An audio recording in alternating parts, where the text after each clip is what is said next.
Hola a todos y especialmente a los estudiantes que cursan la materia Teoría y Métodos 1 de la Escuela de Antropología de la Universidad Central de Venezuela. Este es nuestro primero de 3 videos para esta nuestra quinta semana del curso. La semana pasada discutíamos fundamentalmente el momento que da origen a la racionalidad científica en Occidente, ese surgimiento de el periodo que ha sido llamado tradicionalmente como modernidad.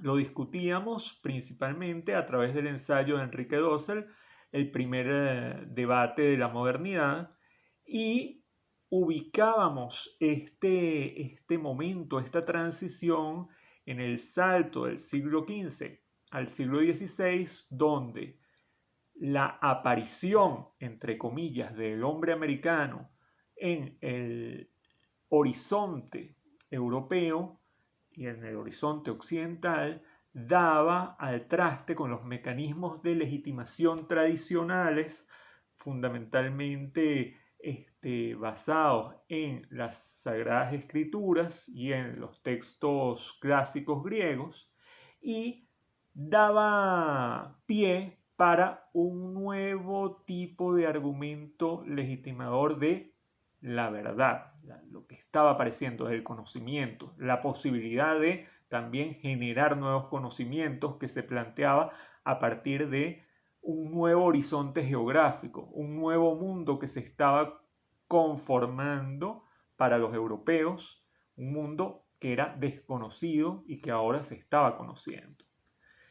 Esta semana, o realmente en este video, quisiera recapitular algunos puntos paradigmáticos en esta historia que son fundamentales para nuestro conocimiento general. Y son puntos muy simples, o más bien proponen una simplificación de un proceso histórico que es sumamente complejo y que, como les he explicado en clases anteriores, eh, aunque sea tan complejo, al menos debemos conocer estos puntos simples para poder hacernos una idea de cómo ha venido siendo este proceso de consolidación de una racionalidad propia de la modernidad occidental.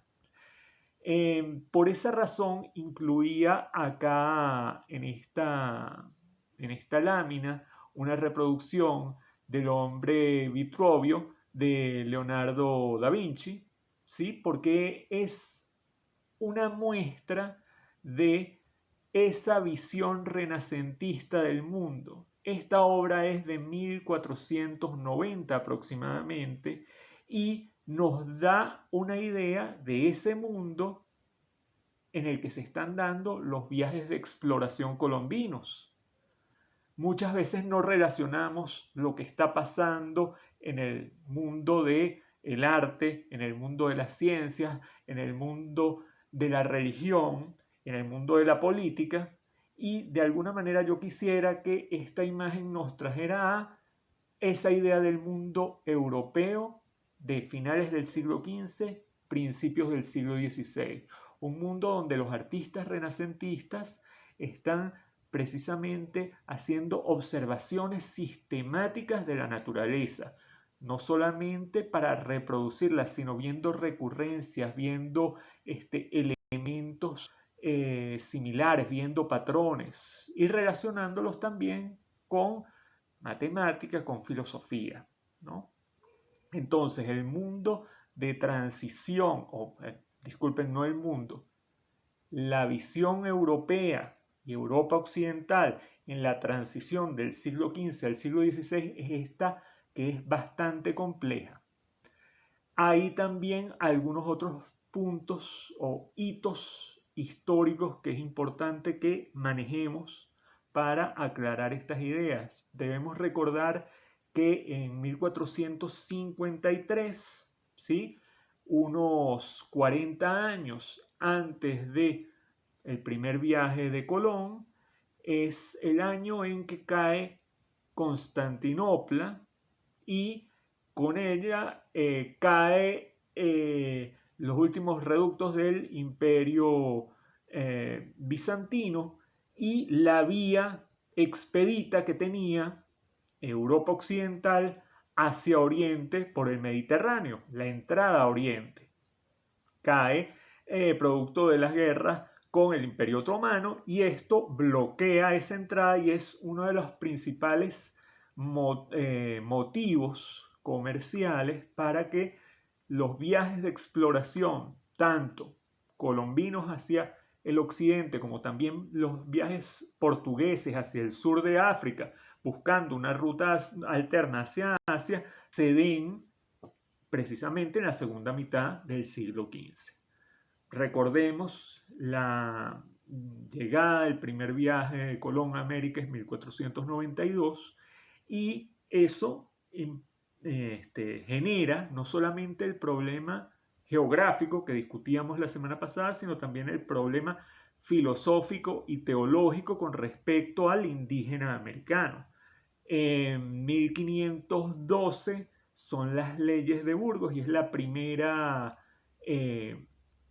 junta teológica que se reúne a partir de la solicitud del rey Fernando para evaluar el, entre comillas, problema del indígena americano.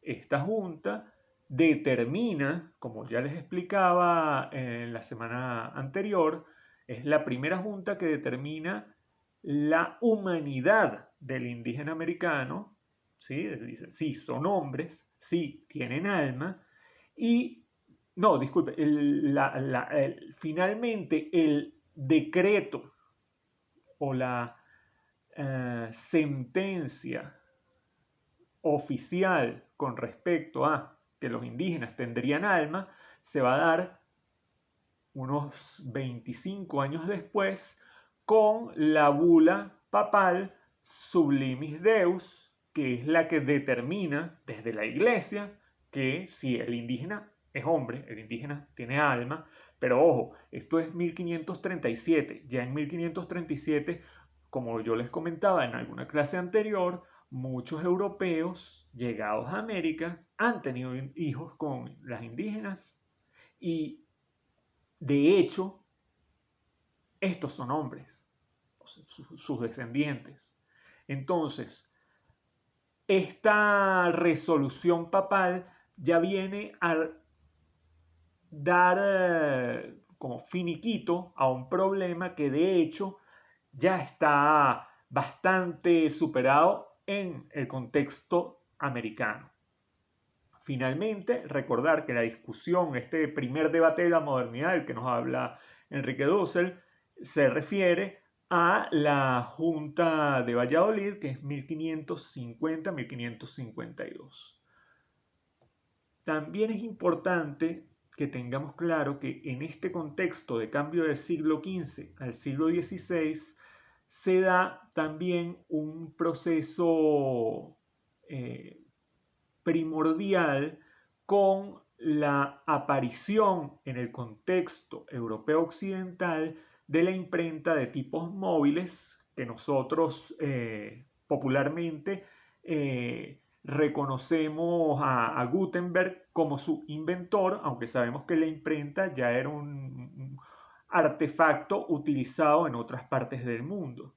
La primera imprenta de Gutenberg es de 1440. ¿Y por qué es importante la imprenta?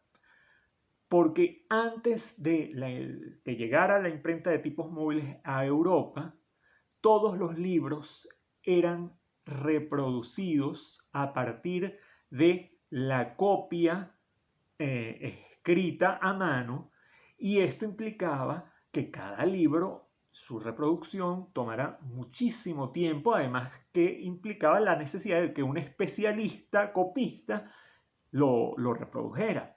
En cambio, al popularizarse la imprenta, la posibilidad de reproducir libros en masa es muy grande y entonces estos libros que eran legitimadores o fuentes propias de conocimiento comienzan a reproducirse y hay mucho más acceso a estos libros. En el marco de la Iglesia Católica se va a producir una ruptura, ya que, como ustedes recordarán, la Biblia para este momento era un texto escrito en latín y desde la propia Iglesia se promovía su conservación en esta lengua. Algunas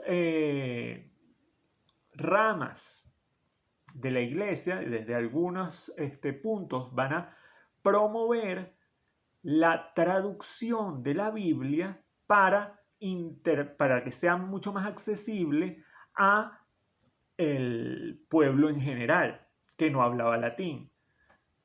La traducción de la Biblia, una de las más famosas, va a ser la traducción de Martín Lutero al alemán, que ya es de 1522, entonces son 80 años después de la popularización de la imprenta en Europa. ¿Esto qué implica? Bueno, la Biblia traducida a lenguas vernáculas, a lenguas propias, puede ser interpretada más allá de la interpretación tradicional y oficial de el Papa o de la dignidad de la Iglesia. Entonces, esto genera crisis en los mecanismos legitimadores del conocimiento. Bajo todo este contexto hay importantes filósofos que reflexionan con respecto al conocimiento.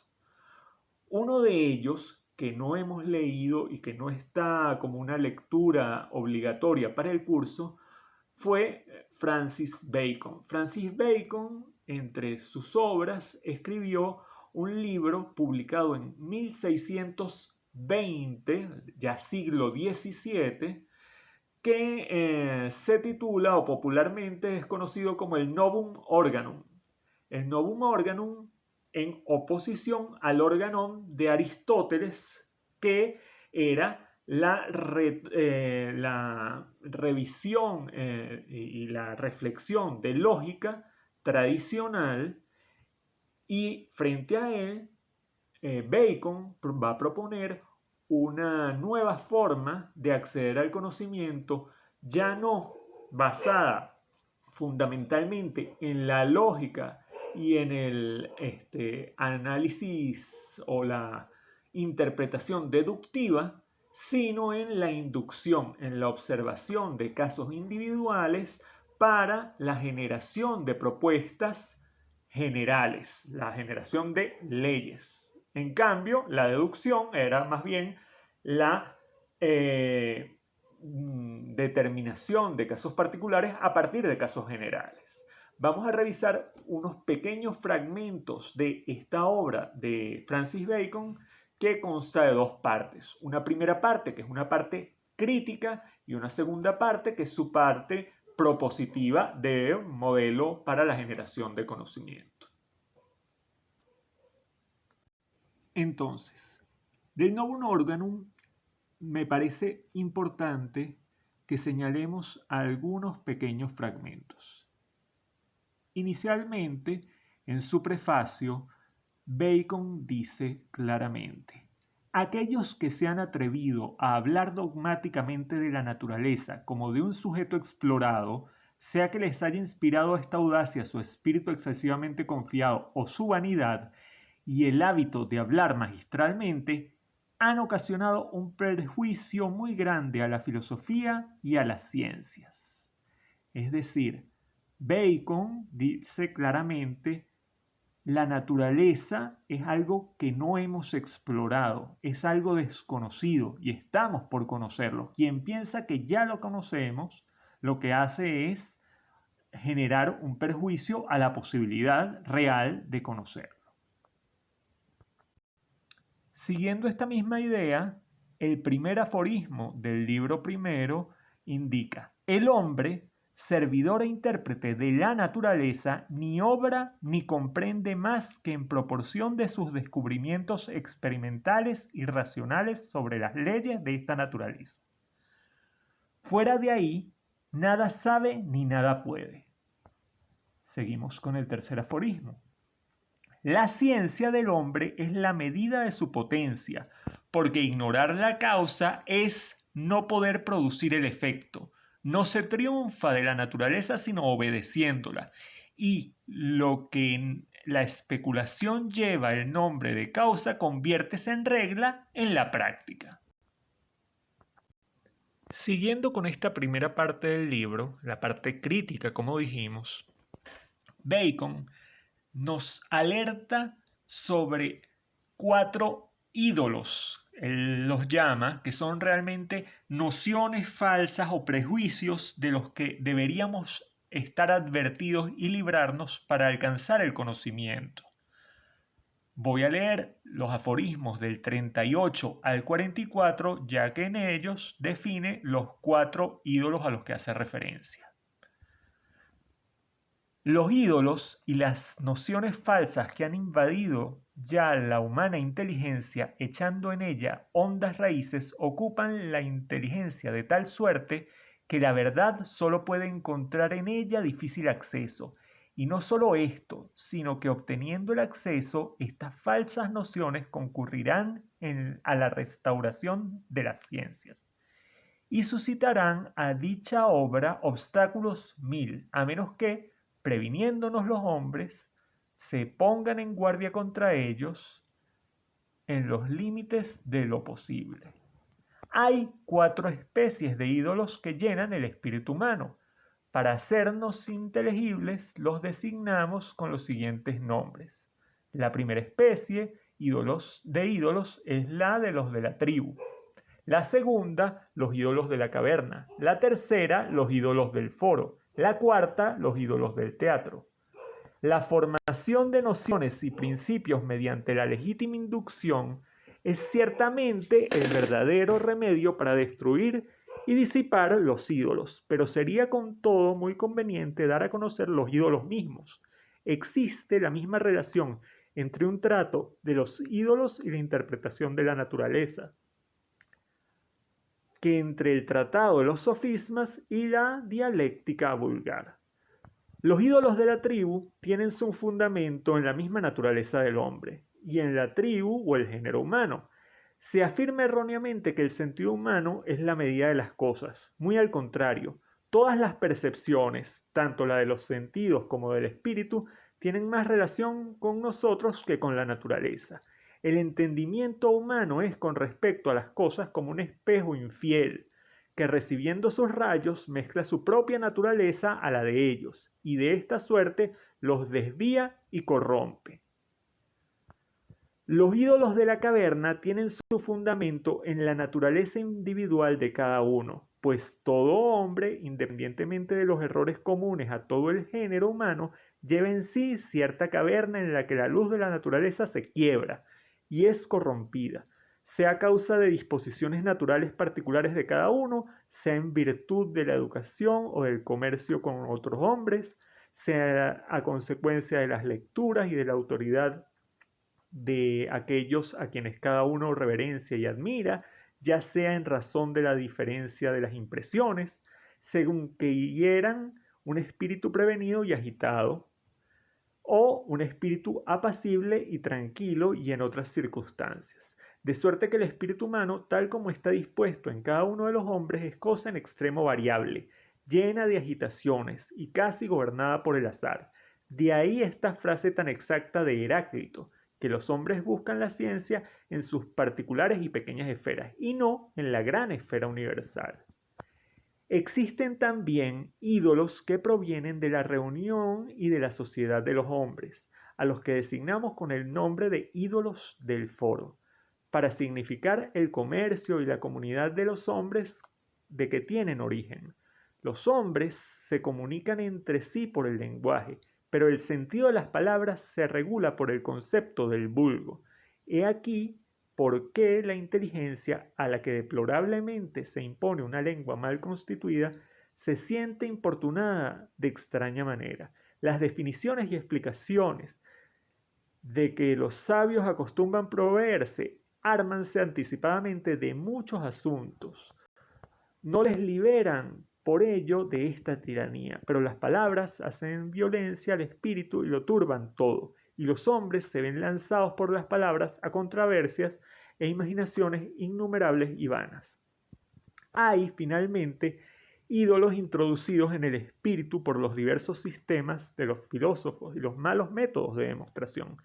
Llamámosles ídolos del teatro, porque cuantas filosofías hay hasta la fecha inventadas y acreditadas son, según nosotros, otras tantas piezas creadas y representadas, cada una de las cuales contiene un mundo imaginario y teatral. No hablamos solo de los sistemas actualmente extendidos y de las antiguas sectas de filosofía, pues se puede imaginar y componer muchas otras piezas de ese género, y errores completamente diferentes tienen causas casi semejantes. Tampoco queremos hablar aquí solo de los sistemas de filosofía universal, sí que también de los principios y de los axiomas de las diversas ciencias, a los que la tradición, una fe ciega y la irreflexión han dado toda la autoridad. Pero es preciso hablar más extensa y explícitamente de cada una de estas especies de ídolos para que el espíritu humano pueda preservarse de ellos. Entonces, tenemos estos 4 ídolos, la tribu, que corresponden a todo el género humano, como decíamos en alguna de las clases anteriores. El mundo es, de alguna manera, pero los hombres ven, interpretan, se aproximan al mundo de acuerdo a sus limitaciones como hombres. Entonces, a esto es a lo que se refiere, algo muy similar a esto es a lo que se refiere Bacon con los ídolos de la tribu. Los ídolos de la caverna corresponden a las condiciones particulares de cada individuo. Pudiéramos hablar de condiciones o limitaciones de tipo biológico, como una persona invidente que obviamente tiene una condición, o alguien con una visión limitada va a tener una particularidad para acceder al mundo que es muy propia de sí mismo como individuo. Pero eso también está relacionado, en este caso, con las afinidades, con las historias personales, con múltiples rasgos individuales. En tercer lugar estarían los ídolos del foro, que, como Bacon lo señala, están muy relacionados con juegos de lenguaje, pero también en este caso pueden referirse a aspectos donde podemos manejar el lenguaje como cultura en general, ¿sí? Ahora, cuando él hablaba de lenguas imperfectas, piensen simplemente en los términos, por ejemplo, polisémicos, ¿sí? Una cosa que se pueda decir de diferentes formas o algo dicho de una forma que pueda referirse a diferentes cosas. Entonces, el lenguaje puede ser engañoso con respecto a nuestra aproximación a la realidad, con respecto a nuestra aproximación a la naturaleza. Y finalmente, los ídolos del teatro, que tenían que ver ya con todos estos dogmas filosóficos, argumentaciones, toda la lógica con respecto a la retórica y a la construcción lógica que afianza la filosofía aristotélica y que, bueno, afianzó posteriormente y que sirvió de apoyo para toda la discusión filosófica atomista y medieval. Entonces, Bacon hace una crítica a todos estos aspectos. Es muy interesante seguir a Bacon porque cuando posteriormente Galileo va a presentar, recuerden, Bacon es 1620, Galileo publica sus diálogos en 1632. Buena parte de los argumentos en los diálogos están referidos a la procura de identificar estos ídolos, sin referirse a ellos como ídolos, pero estas cosas, estos juegos del lenguaje, estas nociones previas, estas limitaciones de la especie humana, ¿sí?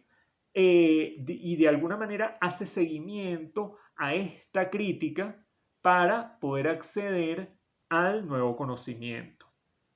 En la segunda parte de este libro, de Novum Organum, que es la parte propositiva, Bacon lo que plantea es fundamentalmente una sistematización para el método inductivo a partir de tres tipos de tablas: las tablas de presencia, las tablas de ausencia y las tablas de grado. Estas tablas seguramente los vamos a revisar próximamente cuando revisemos en más detalle el método inductivo. Fundamentalmente lo que suponen es la sistematización de observaciones y su ordenamiento a partir de tablas que permitan relacionar fenómenos individuales entre sí y poder, a partir de observaciones particulares, generar planteamientos generales o formular planteamientos generales. De alguna manera, Bacon rompe con la tradición deductiva propuesta o apoyada en la lógica aristotélica para dar pie a una nueva tradición afianzada en el inductivismo.